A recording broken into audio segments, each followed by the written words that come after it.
Welcome to The Explainer. Today, we're unpacking the massive shockwaves hitting the global automotive industry, specifically diving into the deep management crisis unfolding right now at Volkswagen. We're not just looking at a shifting market here. We're looking at what happens when a massive corporate restructuring collides head-on with human psychology. So let's dissect how one of the world's absolute largest automakers is navigating, or, well, completely failing to navigate, a monumental structural shift. 100,000. That's the staggering scale of the jobs currently on the chopping block globally for VW.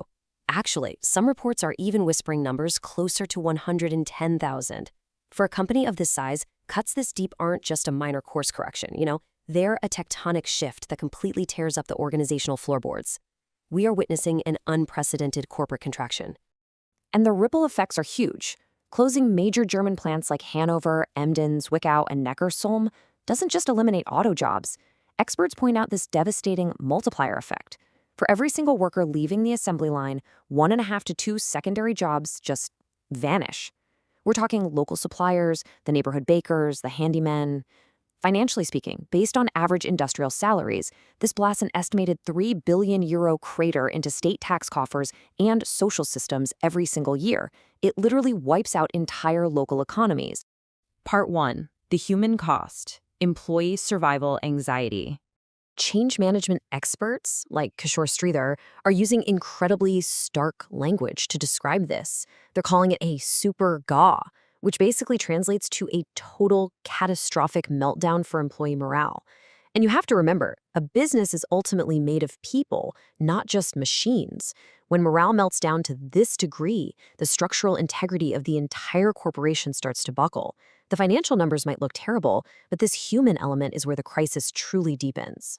Because here's the hidden danger. It isn't just the 100,000 people losing their jobs.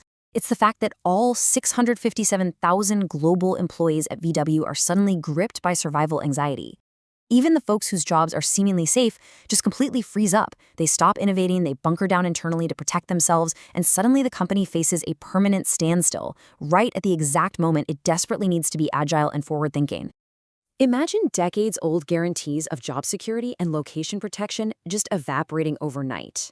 That complete collapse in trust has led the VW Works Council to publicly slam the executive moves as irresponsible threats.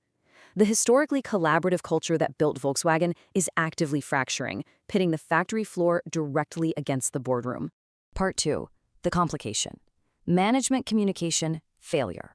So why is this happening so chaotically? Well, leadership is failing the communication test on multiple fronts.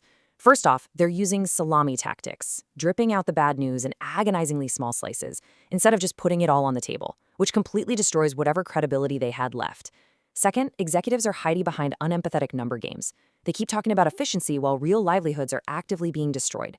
And finally, they're shifting the blame to external market forces and politicians, making leadership look incredibly evasive, right when they need to step up and take ownership. Playing corporate number games is a fatal error right now. Change experts warn that, sure, you can manage a team through pain and difficult transitions, but you absolutely cannot manage them through an environment where no one knows if they're going to have a paycheck next month. Transparency is painful, but uncertainty is deadly. It is an absolute poison to corporate culture. Part 3. Industry contrast. VW retreats as rivals expand. We have to remember this crisis isn't happening in a vacuum. While VW is pulling the ripcord, shuttering plants, and actually dissolving a massive €1.5 billion autonomous driving alliance with Bosch in favor of just buying external tech, their competitors are moving in the exact opposite direction. Tesla, for instance, is continuing to aggressively expand production and hire in Grünheide, which is right in VW's German backyard. It's a stunning contrast in how to handle structural industry changes. One retreats while the other accelerates. Part 4. The road ahead. Reshaping corporate vision. So, how does a corporate giant climb out of this hole? To pivot from an unempathetic cost-cutting slaughter to an actual sustainable transformation, analysts point to 4 pivotal steps. First, management has to provide an honest vision because pure austerity motivates absolutely no one. They have to show what the future VW actually looks like. Second, they must empower middle management, who are catching immense pressure from both above and below right now. They desperately need psychological support. Third, unions need to constructively channel their resistance into robust social safety nets and retraining programs. And finally, politicians must step up with realistic structural management for these regions instead of just making empty economic promises they simply can't keep. What you really should take away from all this is a fundamental law of business management. Turnarounds succeed with people, never against them. If leadership ignores the human element just to satisfy capital markets and fix the balance sheet, they're eventually going to look around and find themselves ruling over the ruins of a broken corporate culture. You just cannot execute a turnaround of this immense scale by declaring war on your own workforce. As the global auto industry watches and waits, the defining question remains: can the executives in Volkswagen remember that cars are ultimately built by people? If they can't find a way to communicate with empathy and clarity soon, the permanent standstill will set in and the damage may be completely irreversible. Thanks for joining this explainer. Let that question sit with you as we watch this historic crisis unfold.